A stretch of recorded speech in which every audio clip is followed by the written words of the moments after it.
Well, what else can we talk about this community solar market as we conclude this conversation? What would you like to cover additional Um, points? yeah, I'll talk to just a couple points about the state of the market and kind of what we're seeing. Hmm. Um, we work with in solar IPP, independent power producers, people who own and operate these community solar projects across the country. Sometimes they develop them as well, but oftentimes we're involved. They're acquiring them from a solar developer, Hmm. and I think How it's many really such companies are there in the US, would you say? that's a good question. Like There's that own and operate probably community solar assets, the IPPs.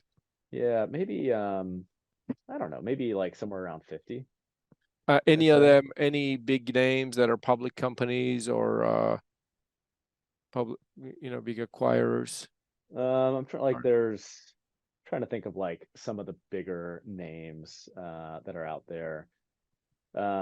There's a number of them that are backed by like really big companies, Blackstone or Ares or stuff like that. Hmm. Can think of like Brookfield has, I think, two actually, Standard Solar and Luminace. Hmm. There's a company called Nautilus that is really solely focused on community solar. Summit Ridge Energy has been a big, really big, fast growing player in the space. Those are just some of the names. Cypress Yeah. Creek is kind of like almost like an OG community solar Hmm. Yeah. developer because they were doing all these similarly sized projects, but more in like some sort of tariff environment opposed to Hmm. community solar environment, but the same size project. Hmm. Um, so anyways, just a sample of Yeah. some of Those the are ones some out of the there. buyers.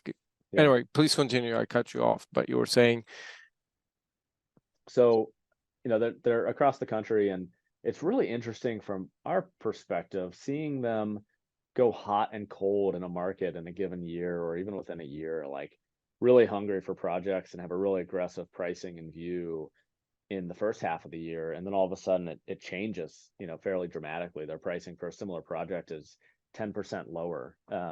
And I just find that really interesting. And I think it makes sense, right? Like they're hungry. They've got so many megawatts they need to get under commitment and mhm, want to start building. And, to some extent, they become aggressive because they need to get better pricing with more scale and things like that. But it's just really interesting from our view to see, there's, um, it just changes so rapidly mhm. um, for different reasons. So that's fun for us to see, and always interesting. We're always learning it, and sometimes we think that partners can be great for this project in a given market, and they're like, actually, we're not in this market anymore. And I'm like, oh, well, 2 months ago, like you were really active and Mhm. excited about it, and that doesn't happen too often. But Yeah. anyways, everybody sees that happen here and there.